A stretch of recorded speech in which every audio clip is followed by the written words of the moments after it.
जय गुरुदेव नाम किसका, प्रभु का शुभ और पावन नाम। जय गुरुदेव।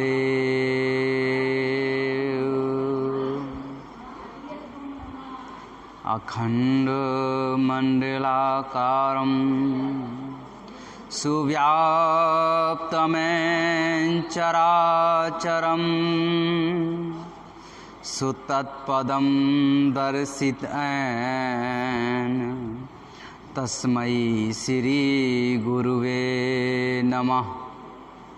वो महाप्रभु जो सभी चर और अचर में व्याप्त है, कण कण में समाया हुआ है, ऐसे महाप्रभु परम पूज्य परम संत बाबा जय गुरुदेव जी महाराज के चरणों में कोटान कोटि बार नमन प्रणाम करते हुए यह विनय विनती करते हैं कि हम सभी की जीवात्माओं को इस काल माया के देश से छुड़ा करके अपने निज धाम सतलोक सचखंड ले चलें।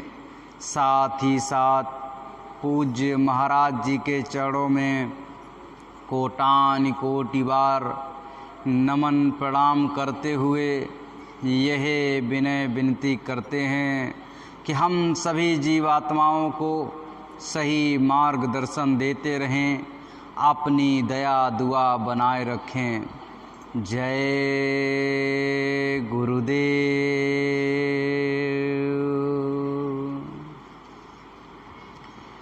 प्रेमी भाई बहनों, हम और आप इस संसार में फंस गए हैं, लेकिन इसमें किसी दूसरे की गलती नहीं।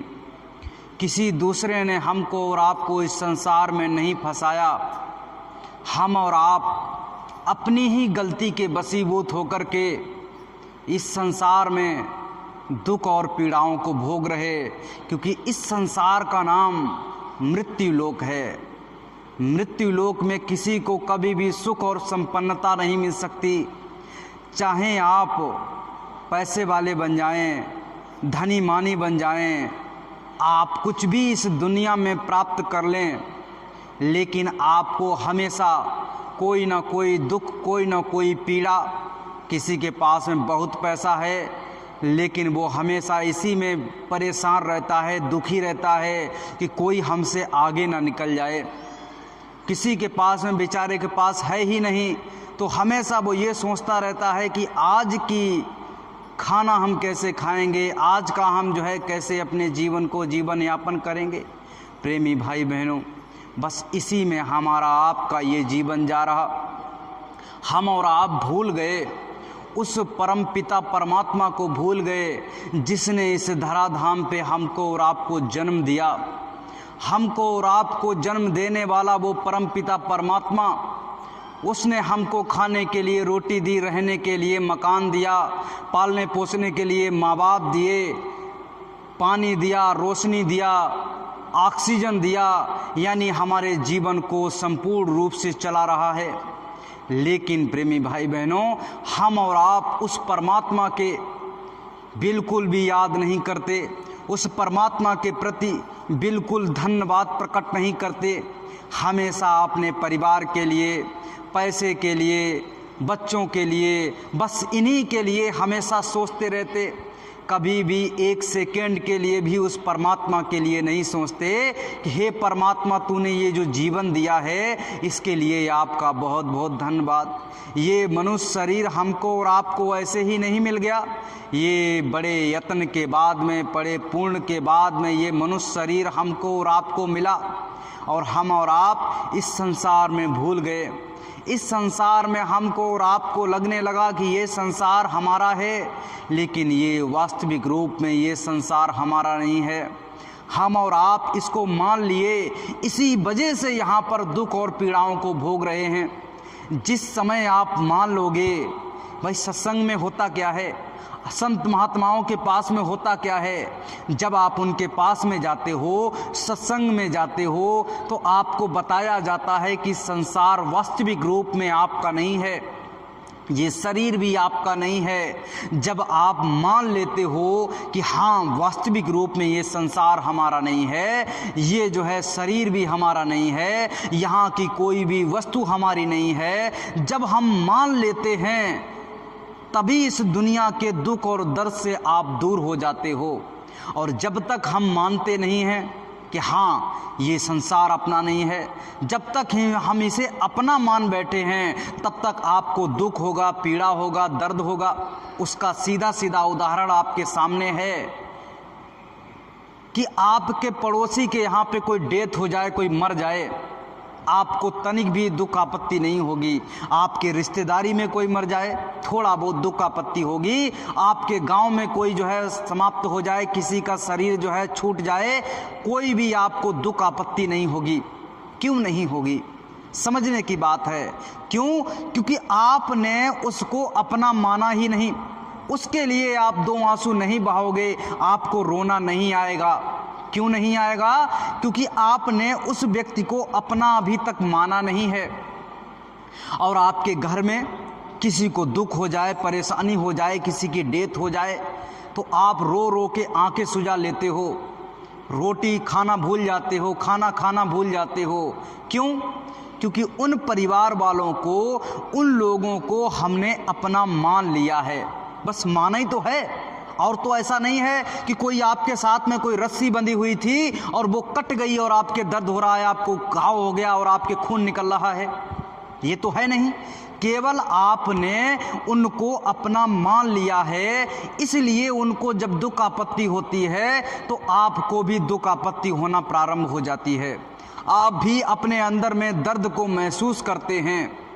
लेकिन जब आपके घर के बाहर किसी को दुख आपत्ति होती है तो आपको 1% भी दर्द नहीं होता, पीड़ा नहीं होती। क्यों? क्योंकि आपने उनको अभी तक अपना माना नहीं है। बस मानने की ही तो बात है। आप अगर मान लिए कि ये संसार में हमारा कुछ नहीं, जिस समय आप मान लिए उसी समय आप इन बंधनों से छूट जाओगे, बाहर हो जाओगे। और अगर आपने मान लिया कि ये संसार अपना है, यहाँ की जगह जमीन रिश्ते नाते सब अपने हैं, समझ लीजिए आप फंस गए, आपको दुख पीड़ा होगा ही होगा। प्रेमी भाई बहनों, एक अनल पक्षी होता है और वो अनल पक्षी क्या करता है, आकाश में ही रहता, कभी जमीन पे नहीं आता। वहीं पे रत क्रिया किया, वहीं पे अंडा दिया, वो अंडा हवा में दिया, अंडा हवा में ही जो है उड़ते उड़ते और वो बीच में ही पक गया। बीच में ही वो अंडा फूट जाता है और फूटने के बाद में बीच में ही, यानी आकाश से और धरती के बीच में ही नीचे गिरते गिरते उसमें बच्चा भी पैदा हो जाता है। और नीचे गिरते गिरते बच्चा बनने के बाद और वो सीधा जमीन पे स्पर्श करता है और स्पर्श करते ही सीधा उड़ जाता है अनल पक्षी। और वो सीधा, कभी भी उसके माँ बाप उसको लेने के लिए नहीं आते। आप समझिए, वो अंडा वहाँ से चला, बीच में ही पक गया, बीच में ही फूट गया, बीच में ही बच्चा पैदा हुआ और धरती पे आते आते केवल यहाँ पर 1 सेकेंड के लिए स्पर्श हुआ और इसके बाद में एकदम उड़ गया। और उड़ने के बाद में कभी भी उसके माँ बाप उसको लेने नहीं आते कि हम यहाँ पे हैं। आकाश में वो पता नहीं कहाँ पे होंगे, उड़ते उड़ते कहाँ गए होंगे। लेकिन ये अनल पक्षी जो होता है, इसकी भावनाएं, इसकी डोरी अपने माँ बाप के साथ में जुड़ी होती है। तो ये जैसे ही ज़मीन पे आया तुरंत यहाँ पर रुकता नहीं है, सोचता नहीं है यहाँ बड़े बड़े बाग हैं, बड़े बड़े पेड़ हैं, यहाँ पर पानी है, खाने के लिए चीज़ें हैं, ज़रा इस धरती पे रुक जाएं, थोड़ा घूम फिर लें, थोड़ा 2, 4, 10 साल घूम लें। कभी भी नहीं सोचता। जैसे ही धरती पे स्पर्श हुआ उसको लगता ये अपना है ही नहीं। एक पल के लिए स्पर्श हुआ, इसके बाद में पुनः आकाश में उड़ जाता है और अपने माँ बाप के साथ में उसकी डोरी जुड़ी होती है और यहाँ से उड़ने के बाद में अपने माँ बाप के पास में पहुँच जाता है अनल पक्षी। उसी की तरीके से हम और आप जब शुरुआत में अपने पिता की डोरी, यानी हमारे जो परम पिता परमात्मा हमारे सच्चे पिता सत्य पुरुष भगवान के साथ में जब हमारी डोरी जुड़ी हुई थी, तब हम इस संसार में आते थे और इस संसार से जैसे बिजली का बल्ब आप स्विच ऑन करते हो, स्विच ऑफ करते हो, स्विच ऑन करते हो, स्विच ऑफ करते हो, ऐसे ही यहाँ पे आए और जब मन किया आपने जो है पिता से मिलने के लिए अपने घर वापस चले गए, फिर पुनः आ गए, फिर चले गए, फिर पुनः आ गए। इतनी स्पीड, इतनी आपके पास में शक्ति पावर थी। लेकिन जब से आपने इस संसार को अपना मान लिया है, जब से आपने यहाँ पर देखा कि संसार में जरा घूम फिर लें, इस संसार में जरा रह लें, तभी से आपकी डोरी उस परम पिता परमात्मा के साथ में छूट गई और आप यहाँ पे इस मृत्यु लोक में आकर के फंस गए।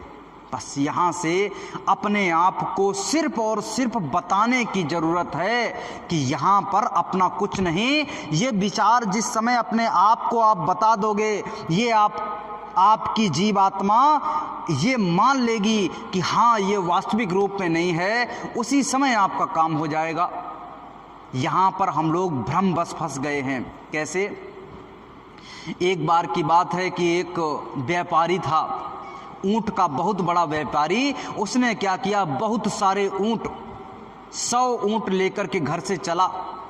चलते चलते चलते चलते अब इधर जो है पूरा दिन बीत गया, ऊंट भी थक गए, खुद भी थक गया।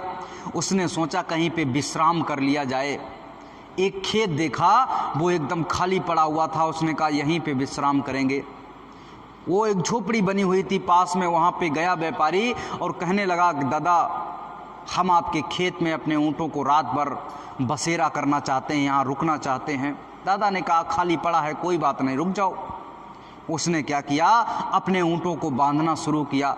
अपने ऊँटों को एक जगह खूंटा गाड़े, रस्सी से बांधे, खूंटा गाड़े, रस्सी से बांधे, खूंटा गाड़े, रस्सी से बांधे, ऐसे करते चला गया। 99 ऊँटों को उसने बांध दिया। अब 100वां ऊँट का जब नंबर आया तो उसने देखा कि अपनी झोली में देखा तो ना ही खूंटी है और ना ही वो जो बांधते हैं रस्सी है। उसने कहा अब क्या किया जाए, इस 100वें ऊँट को अगर हम बांधेंगे नहीं तो ये पता नहीं कहाँ चला जाएगा। इतनी बड़ी जगह है और ये जानवर है, इसको क्या समझ है, ये तो कहीं भी जा सकता है और कहीं चला गया तब भी हमें नुकसान, और किसी की जाके फसल नुकसान कर दी तब भी वो हमारे ऊपर चढ़ेगा आकर के, सुबह उसके नुकसान की भरपाई करनी पड़ेगी तब भी हमको नुकसान। इसको बांधना है। तो वो गया दादा के पास में, कहने लगा दादा हमको एक खूंटी और एक जो है बांधने वाली रस्सी दे दीजिए, हम भूल गए हैं और रात भर बांध करके कल आपको वापस कर देंगे और कल हम अपनी जगह पे पहुंच जाएंगे। दादा ने कहा कि ऐसा है, ना हमारे पास रस्सी है ना खूंटी है, हम तो यहाँ पर ऐसे ही रहते हैं। कहने लगे, उन्होंने सोचा मजाक कर रहे हैं। कहने लगे आप यहाँ रहते हो तो कुछ ना कुछ खूंटे और रस्सी की व्यवस्था ज़रूर होगी, आप कर दीजिए। कहने लगे हमारे पास में कोई व्यवस्था नहीं है। हाँ, अगर तुम ज़्यादा ही परेशान हो तो हम आपको उपाय बता सकते हैं। क्या बता सकते हैं? उपाय बता सकते हैं, मार्गदर्शन कर सकते हैं। जैसे संत और महात्मा हमको क्या बताते, उपाय बताते। हम और आप उनके पास में गए और जाने के बाद में क्या किया, अपने दुख तकलीफ़ों को बताया कि हमको ये फलानी तकलीफ़ हो गई, फलाना दुख हो गया, ये बीमारी हो गई, ये कष्ट हो गया। अब वो आपको बताते हैं कि आप इन कष्टों से कैसे बचोगे, आप इन दुखों से कैसे बचोगे, आप इस संसार से कैसे निकलोगे, आपको उपाय बताते हैं। ऐसा तो नहीं कंधे पे बैठाल करके आपको यहाँ से निकाल देते हैं। आपको वही दुख बीमारी है, उन्होंने फूंक मारा वहाँ से निकल गई। गुरु महाराज ने कहा भाई फूंक मारने से नहीं निकलेगी, लेकिन आपको जो बताया गया है वो करोगे तो धीरे धीरे करके वो बीमारी, वो दुख, वो दर्द आपके अंदर से, आपके जीवन से चला जाएगा। जब ये बात उनको बताई तो कहा कि ऐसा है, हम आपको उपाय बता सकते हैं। कहा कि ठीक है, उपाय बता दीजिए। भाई कैसे भी करके हमारा ऊँट जो है बस बंधा रहे, रात में कहीं जाए ना। कहा कि ऐसा है, जैसे आपने 99 खूंटी गाड़ी हैं, ऐसे ही ठक ठक करके धरती में झूठ मूठ करना, और जैसे आपने 99 ऊँटों को बांधा है ऐसे ही झूठ मूठ उसके गले में ऐसे कर देना ताकि वो समझ जाए कि हम बंध गए। कहने लगे कैसी मजाक कर रहे हो दादा, ऐसे झूठ मूठ में वो मान जाएगा क्या? अरे कहीं उठ के चला गया, कहीं उसका मन हुआ उठा और चला गया तो कि नहीं जाएगा। हम आपको गारंटी देते हैं, अगर वो चला गया तो उसको भी भरपाई होगी, वो भरपाई मैं करूँगा। उन्होंने कहा ठीक है, दादा की झोपड़ी ओपड़ी रखी है, जगह ज़मीन है, इन्हीं से भरपाई करवाएंगे। कहा कि ठीक है। गए, जाकर के झूठ मूठ का खूंटा गाड़ दिया, ठक ठक करके खूंटा गाड़ा झूठ मूठ का, और झूठ मूठ ऐसे रस्सी करके और उसके गले में बांध दिया।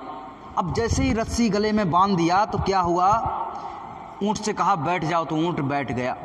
अब जब ऊँट बैठ गया, रात भर हो गई, सुबह हुई तो उस व्यापारी ने क्या किया, धीरे धीरे करके एक एक जो है ऊँट को उसने खोलना शुरू कर दिया। खूंटा उखाड़े, रस्सी को खोले, खूंटा उखाड़े, रस्सी को खोले, और ऊँट को कह दे उठ जाओ तो उठ के खड़ा हो जाए। ऐसे करके उसने 99 ऊँटों को खोल दिया। अब 100वें ऊँट के पास में तो खूंटा गड़ा नहीं था, रस्सी बंधी नहीं थी, तो उसने कहा कि उठ जा। अब वो उठे ना, कहते उठ जा, उठे ना।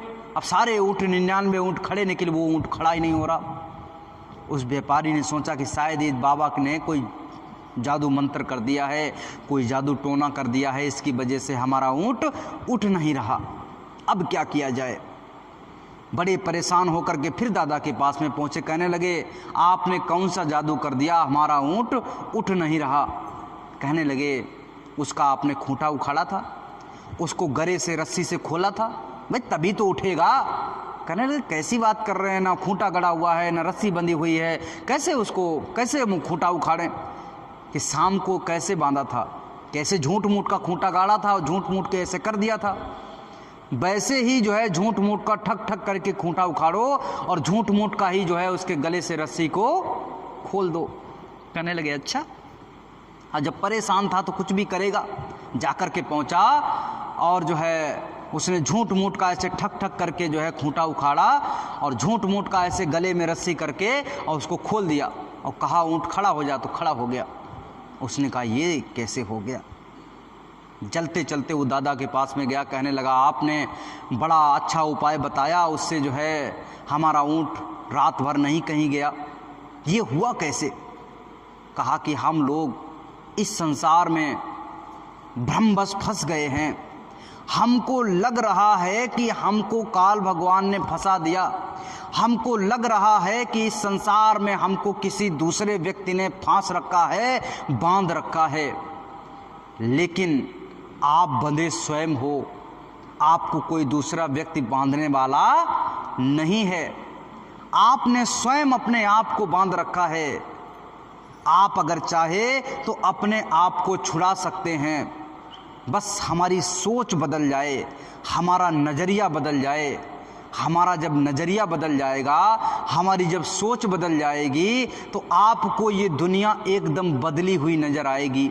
जैसे कोई व्यक्ति है, जैसे दादा चश्मा लगाए हैं, अब यही काला चश्मा लगाने तो ये दुनिया काली काली दिखाई देगी, यही लाल चश्मा लगाने तो ये दुनिया लाल लाल दिखाई देगी।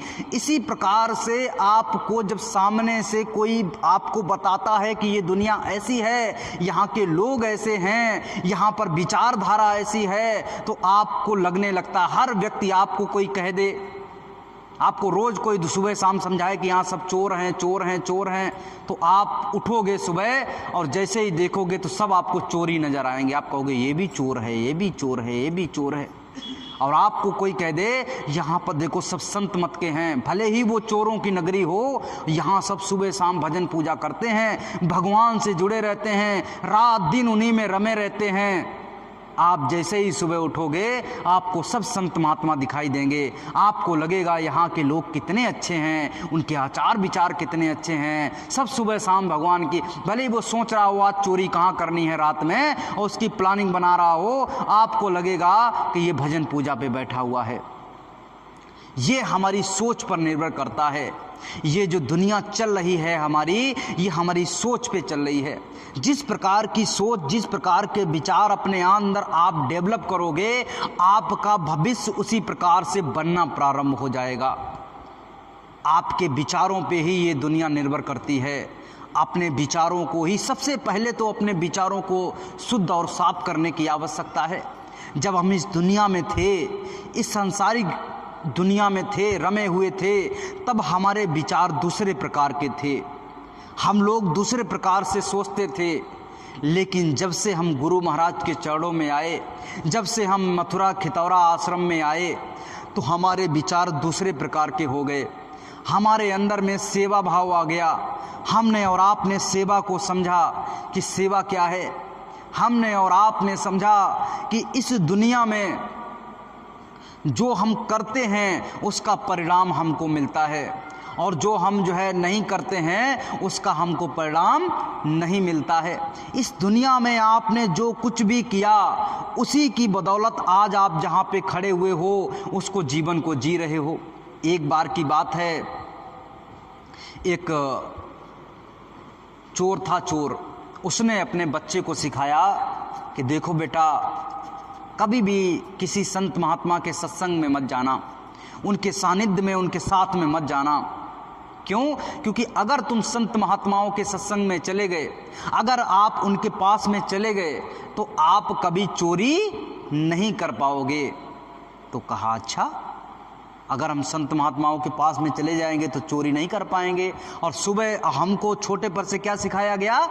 चोरी करना, यानी हमारा प्रोफेशन है, हमारा काम है। और जब हम अपना काम नहीं कर पाएंगे तो पैसे कैसे आएंगे, और पैसे नहीं आएंगे तो ये जीवन कैसे चलेगा। कहा कि हाँ, बात तो सही है। तो उसने कहा कि कभी हम सत्संग में नहीं जाएंगे। उसकी उम्र हो गई, शादी हो गई, बच्चे हो गए, अब रोज़ चोरी करता था।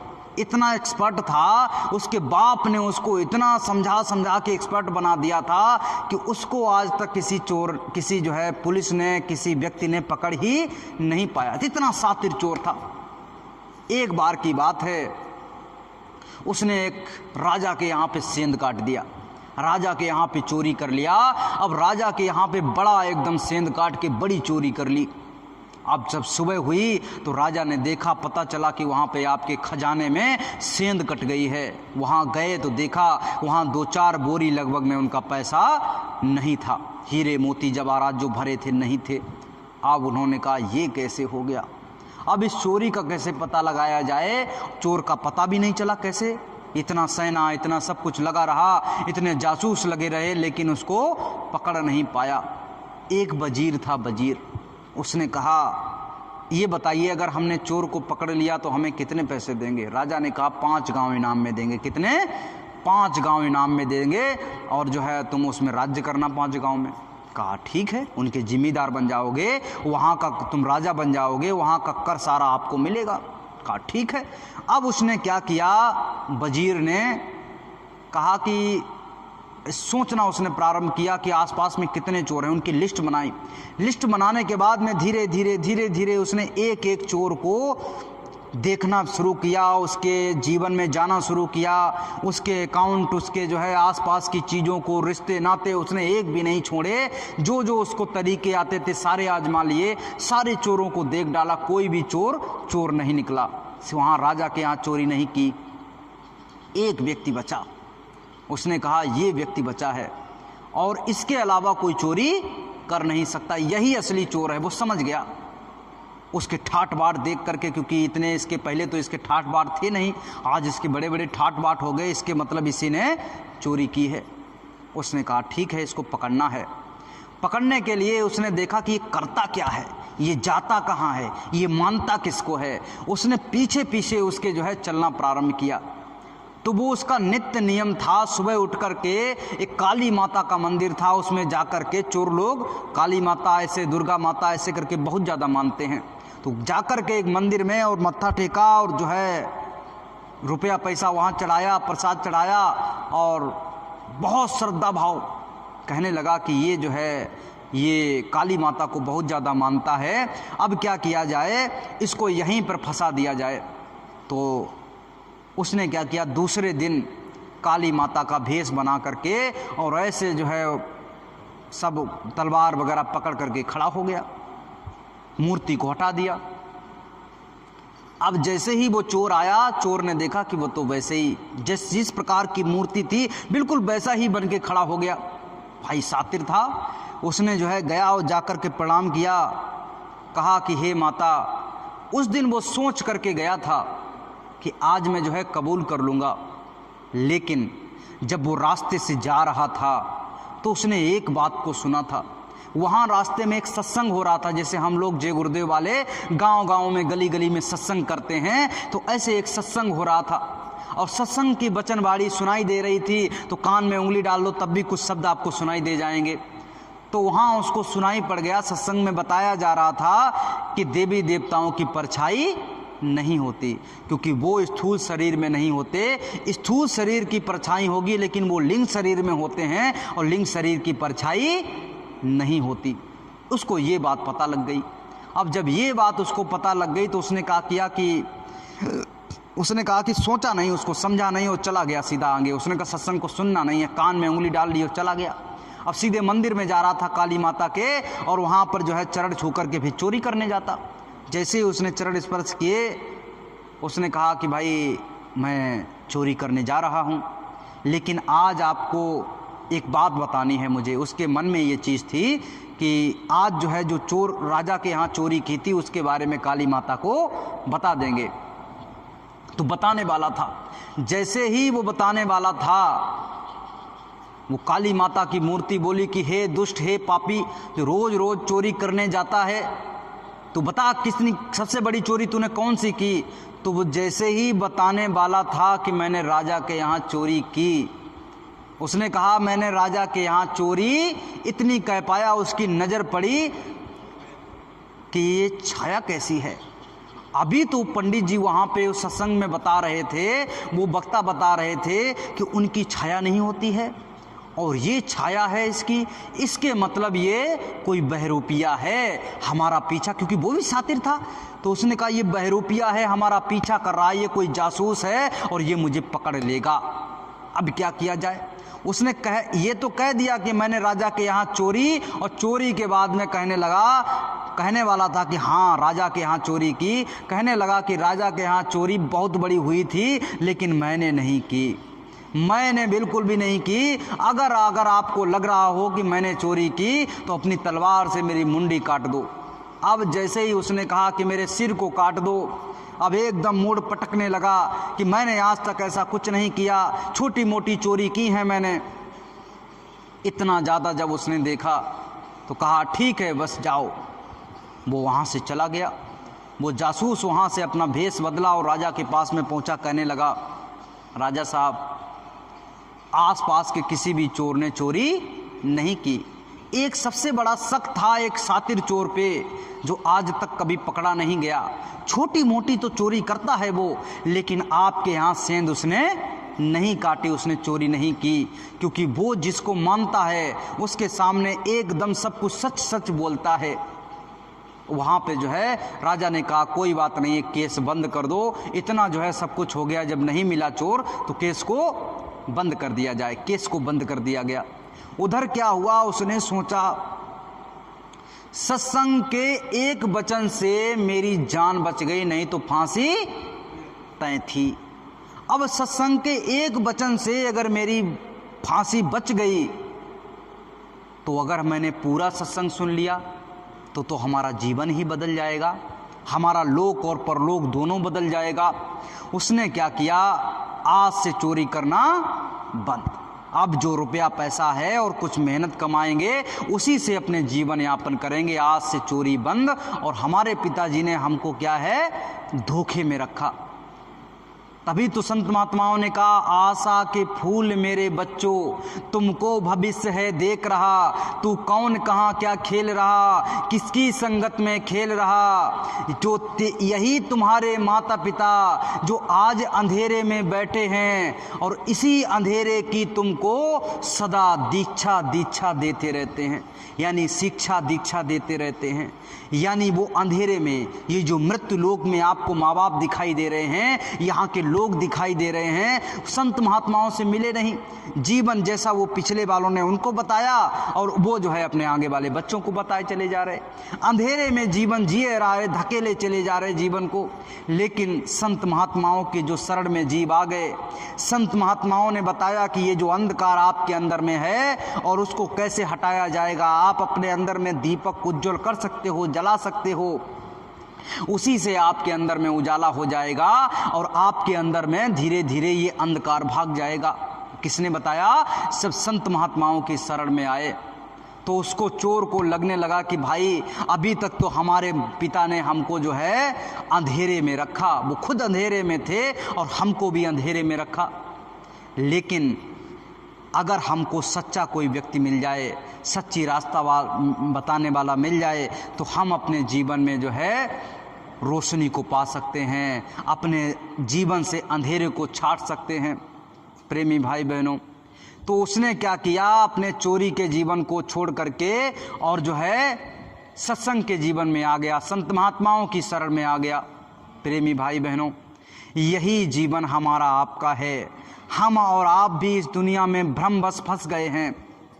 हमको लग रहा है कि ये दुनिया अपनी है, हमको लग रहा है कि इस दुनिया की साजो सामान अपनी है, लेकिन वास्तविक रूप में ये अपनी है नहीं। क्यों? क्योंकि अगर अपनी होती, ये शरीर, दुकान, मकान, दुनिया की सारी चीज़ें, साजो सामान अगर अपनी होती, तो हम जब इस संसार से जाते तो अपने साथ में लेकर के जाते।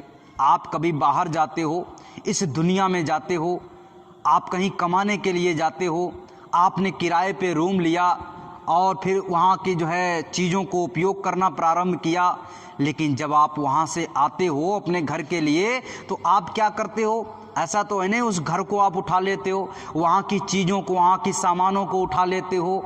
आप वहाँ के रूम को, वहाँ की चीज़ों को, वहाँ की साजो सामान को, सब कुछ वहीं पे मालिक के हवाले करके जाते हो। देखो भैया, आपका था और हम आपको ये छोड़ करके जा रहे हैं, इसका किराया जो बनता है वो आप ये ले लीजिए और हम अपने घर वापस जा रहे हैं।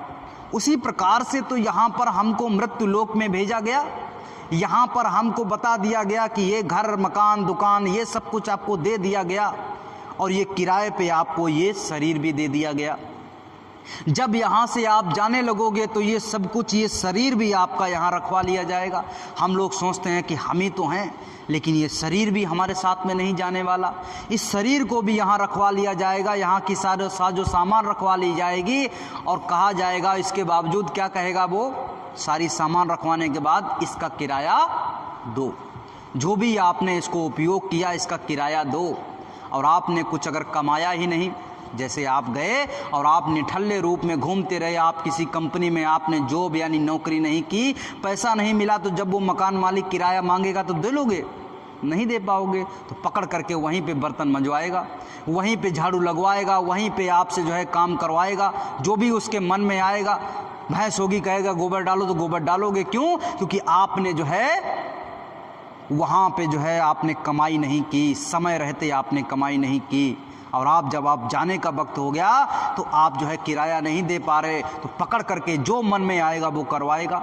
वैसे ही हम और आप हैं। हमने इस मनुष्य शरीर में आकर के अगर सुमिरन, ध्यान, भजन नहीं किया, अगर नाम की कमाई नहीं की, नाम धन इकट्ठा नहीं किया, तो क्या होगा? जब आप यहाँ से जाने लगोगे तो यहाँ पर जो कुछ है रखवा तो लेगा, इसके बाद में कहेगा हमारा किराया दो, तो आपके पास में होगा नहीं। तो आप जो है कहोगे भैया है नहीं, हाथ फैला के उसके सामने खड़े हो जाओगे। वो कहेगा कोई बात नहीं, हमें वसूल करना आता है। आपको उठाएगा और नरकों में डाल देगा। नरकों में भोगो, पीड़ाओं को भोगो। तरह तरह के नरक हैं, उनमें दुख और पीड़ाओं को भोगती है जब जीव आत्मा। तो गुरु महाराज ने कहा हजारों किलोमीटर तक आवाज़ जाती है जीवात्मा की चीखने की, दर्द के मारे चीखती है, हजारों किलोमीटर तक आवाज़ जाती है ब्रह्मांड में, लेकिन कोई सुनने वाला नहीं है, कोई बचाने वाला नहीं है। बस तड़पती है, रोती है, चिंघाती है, लेकिन कोई भी उसको बचाने वाला नहीं। अब वहाँ पर जीव आत्मा फंस गई, तो फिर वहाँ से निकाला और फिर यहाँ पे जो है 84 लाख योनियों में डाल दिया। पेड़, गधा, उल्लू, पेड़ पौधा, कीड़े मकोड़े, सब कुछ ये बना डाला आपको। अब इसमें आप जो है दुख भोगो, पीड़ाओं को भोगो। ये भोग योनि है, आप इसको करोगे, आप कुछ नहीं कर सकते। इसी प्रकार से हमको और आपको गुरु महाराज ने बताया कि यहाँ से निकल चलो, ये दुख का देश है और ये जन्म मरण जब तक बार बार होता रहेगा तब तक मुक्ति होने वाली नहीं है। हमने और आपने गुरु महाराज को गुरु क्यों किया? मुक्ति पाना चाहते हैं। हम क्या पाना चाहते हैं? मुक्ति पाना चाहते हैं। मुक्ति का अर्थ होता है जन्म और मरण से छुटकारा पाना। लेकिन हम और आप अभी तक जन्म मरण से छुटकारा नहीं पा पाए। किसी ने कहा राम ने रावण को मारा तो उनको मुक्ति हो गई। अगर राम ने रावण को मारा, रावण की मुक्ति हो गई, तो फिर भैया आपके ही वेद पुराण बता रहे हैं कि रावण का ही अवतार है कंस। तो कंस कहां से आया? और मुक्ति अगर हो गई तो वो जन्म मरण से छुटकारा पा लिया, तो वो जो है दोबारा जन्म लेकर के कैसे कंस बना करके? समझने वाली बात है कि नहीं? जब कृष्ण ने कंस को मारा तो कहने लगे कंस की मुक्ति हो गई, और कहते हैं कंस ही आगे चल करके दुर्योधन बना।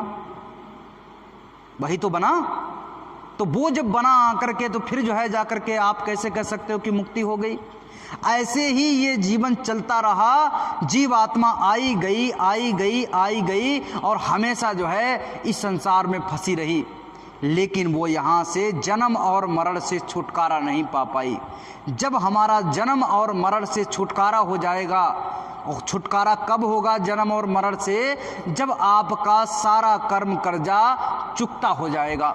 भाई वो व्यक्ति है जो आपसे गोबर डलवा रहा है, वो वहां से छोड़ेगा तो तभी जब अपना पूरा चुकता करवा लेगा।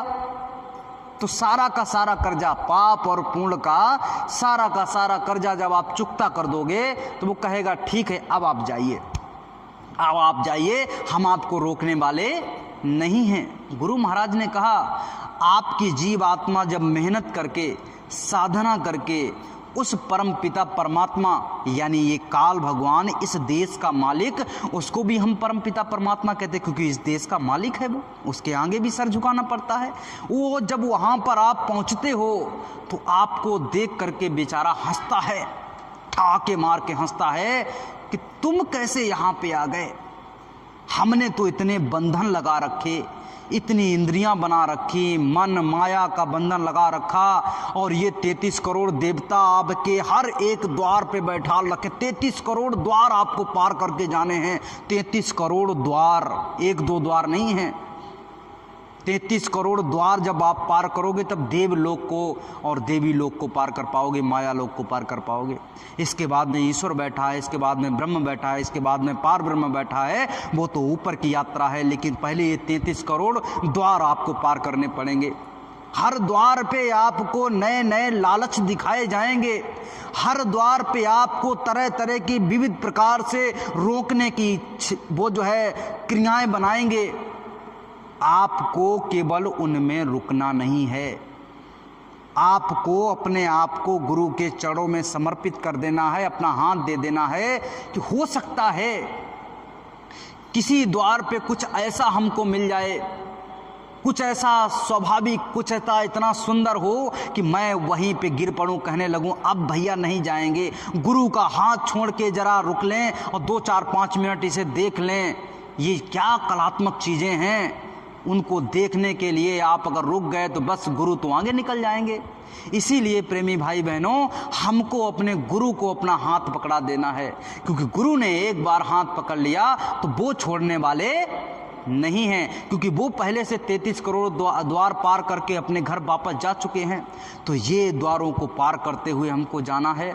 आप वो हंसते हैं काल भगवान, बड़े खुश होते हैं कि वाह तुम्हारे जैसी जीव आत्मा इतनी हिम्मती, इतनी पावरफुल, इतनी शक्तिशाली, अरे तुम्हें कौन सा गुरु मिल गया जिसने आपको यहाँ तक हमारे पास तक आने दिया? तो जीव आत्मा कहती है हमको सच्चे सद्गुरु मिल गए, हमने अपने आप को उनके चरणों में समर्पित कर दिया और उन्होंने हमारा हाथ पकड़ करके और यहाँ तक ला दिए।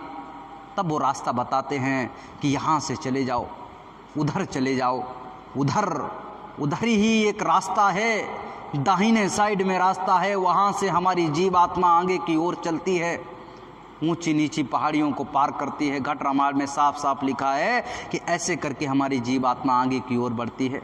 लेकिन हमको और आपको वो आनंद और वहीं पे अमृत चू रहा है, अमृत की धारा धीरे धीरे टाप टाप टाप टाप, और जैसे जैसे आप आगे बढ़ोगे तो पहले तो बूंद बूंद गिर रहा, फिर थोड़ा धार बांध के गिर रहा, फिर ऐसे नाली के रूप में, फिर नदी के रूप में, फिर झील के रूप में, और फिर पूरा समुद्र है अमृत का भरा हुआ। आपको क्या करना है, बस चलते चले जाना है, धीरे धीरे धीरे धीरे आगे की ओर। लेकिन वहाँ तक पहुँचने के लिए मेहनत करनी पड़ेगी। वहाँ तक पहुँचने के लिए गुरु के वचनों को मानना पड़ेगा, गुरु के वचनों पे चलना पड़ेगा, अपने आप को इस दुनिया से हटा करके उनके चरणों में लगाना पड़ेगा, तब जाकर के वो मिलते हैं। लेकिन हमको और आपको लगता है कि ये दुनिया भी बनी रहे, इस दुनिया को भी हम समेट लें और जो है उस परमपिता परमात्मा यानी अपने घर भी चले चलें। तो दो नावों पे कभी भी व्यक्ति जो है पैर रख करके आगे नहीं बढ़ सकता। अब दो नाव यहाँ पे लगी हैं, अब एक नाव इधर है, एक नाव इधर है, और आप अगर जो है चाहते हो कि दोनों नाव पे पैर रख लें, तो ये नाव जब चलेंगी, ये वाली चलेगी अपनी दिशा में, ये वाली चलेगी अपनी दिशा में, और आपका दोनों पे पैर रखा है तो आप जो है गिर जाओगे और नीचे जो है धड़ाम से पानी में गिरो जाकर डूब जाओगे, मर जाओगे। आपको एक नाव पे पैर रखना है। गुरु महाराज ने कहा उसके बराबर में हमने एक परमार्थ की नाव, स्वार्थ की नाव तो आप पहले से बैठे हुए हो, लेकिन एक परमार्थ की नाव हमने बगल में लगा दी है। आपको करना क्या है, धीरे धीरे धीरे, क्योंकि एकदम से नहीं हो सकता, हो ही नहीं सकता एक बार में, धीरे धीरे धीरे धीरे स्वार्थ की नाव से पैर उठाना है और धीरे धीरे धीरे धीरे इस परमार्थ की नाव पे पैर जमाते चला जाना है। और एक दिन जब समय आएगा नाव का चलने का, तब तक आप अपना पैर उठा करके और इस नाव पे पूर्ण रूप से बैठ जाओगे तो आप अपने घर पहुंच जाओगे। लेकिन आपने किया ही नहीं, आपने तो दोनों पैरों पे आप कहते रहे ये भी हो जाए, ये भी हो जाए, तो नहीं हो पाएगा। आप परिवार में रहिए, आप अपने जिम्मेदारियों को निभाइए, लेकिन विरक्तता धीरे धीरे बढ़ती जानी चाहिए, क्योंकि पैर आपका यहाँ स्वार्थ की नाव से धीरे धीरे पैर उठता चला जाए और परमार्थ की नाव पे धीरे धीरे पैर जमता चला जाए। परमार्थ का अर्थ होता है इस जीवन का परम अर्थ। क्या होता है? इस जीवन का परम अर्थ, यानी ये जीवन हमको क्यों मिला, वो हमको गुरु महाराज ने बता दिया कि ये जीवन आपको क्यों मिला। प्रेमी भाई बहनों, इन शब्दों को अपने जीवन में उतारिए, इन पे चलने की रोज रोज रोज कोशिश कीजिए कि ये जो शब्द बताए जा रहे हैं ये संत महात्माओं के शब्द हैं, और इन पे जब चलेंगे तो हमको कुछ ना कुछ आनंद आएगा, कुछ ना कुछ मिलेगा। और जब आप चलोगे तो आपको वास्तविक रूप में अनुभव होगा कि हाँ मिलता है, तब अब किसी की कहने की ज़रूरत नहीं पड़ेगी, आप अपने आप उस पर आगे भागोगे। अब इन्हीं शब्दों के साथ में अपनी बाड़ी को विराम दे रहे। अगर कोई कहने सुनने में अनुचित शब्द निकल गया हो, कोई त्रुटि हो गई, तो उसको माफ़ कर दीजिएगा, और गुरु महाराज के चरणों में हमेशा अपने आप को लगाए रखिएगा। बोलिए जय गुरुदेव।